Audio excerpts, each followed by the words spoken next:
السلام علیکم ورحمۃ اللہ وبرکاتہ۔ آج ہمیں سمجھنا ہے عید کی نماز کا طریقہ۔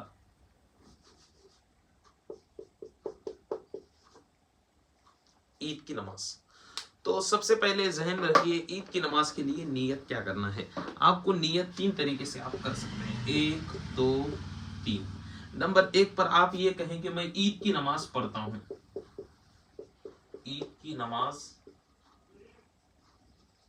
پڑھتا ہوں، ایک طریقہ تو یہ ہے، سب سے آسان طریقہ ہے۔ نمبر 2 پر عید کی واجب نماز، عید کی واجب نماز، دوسرا طریقہ یہ ہے۔ تیسرا طریقہ یہ ہے کہ عید کی واجب نماز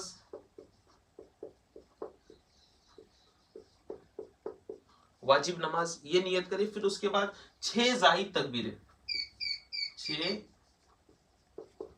زائد تکبیروں کے ساتھ۔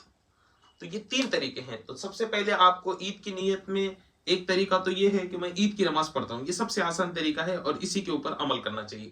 یا پھر اگر آگے اور نیت کرنا ہے، عید کی واجب نماز پڑھتا ہوں، یا اس کے آگے اور نیت کرنا ہے، عید کی واجب نماز ادا کرتا ہوں 6 زائد تکبیروں کے ساتھ۔ تینوں طرح بھی نیت آپ کر سکتے ہیں، کوئی بھی نیت کر لے تو آپ کی نماز ہو جائے گی۔ تو ایک تو ہوا عید کی نماز میں نیت کا طریقہ۔ اب جو ہے عید کی نماز کا مکمل طریقہ کیا رہے گا؟ آپ کو جو ہے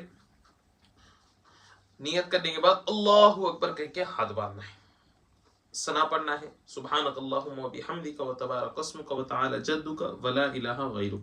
جب آپ ثنا پڑھ لیے، پھر اس کے بعد اللہ اکبر کہہ کر ہاتھ اٹھانا ہے، اللہ اکبر، پھر ہاتھ چھوڑ دینا ہے، اللہ اکبر کہہ کر ہاتھ اٹھا کر چھوڑ دینا ہے، یہ 3 مرتبہ ہو گئے۔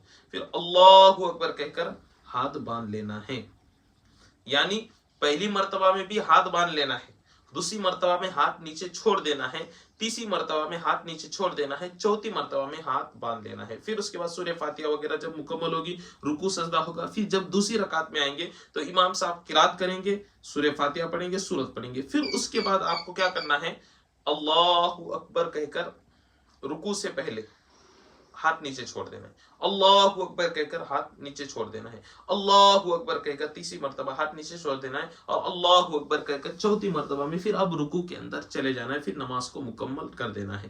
نماز کے بعد جو خطبہ ہوتا ہے، عید کی نماز کے بعد، وہ خطبہ سنت ہے، اس کو سننا واجب ہے۔ خطبہ پڑھنا یہ سنت ہے، اس کو سننا واجب ہے۔ اللہ جو ہے آپ کو اور مجھے عمل کی سمجھ کی توفیق عطا فرمائے۔ اگر ویڈیو اچھی لگی ہوں گی تو لائک کرے، شیئر کرے۔ جزاک اللہ خیر و احسن جزا۔ کوئی سوال ہو تو بالکل کمنٹ میں آپ کر سکتے ہیں۔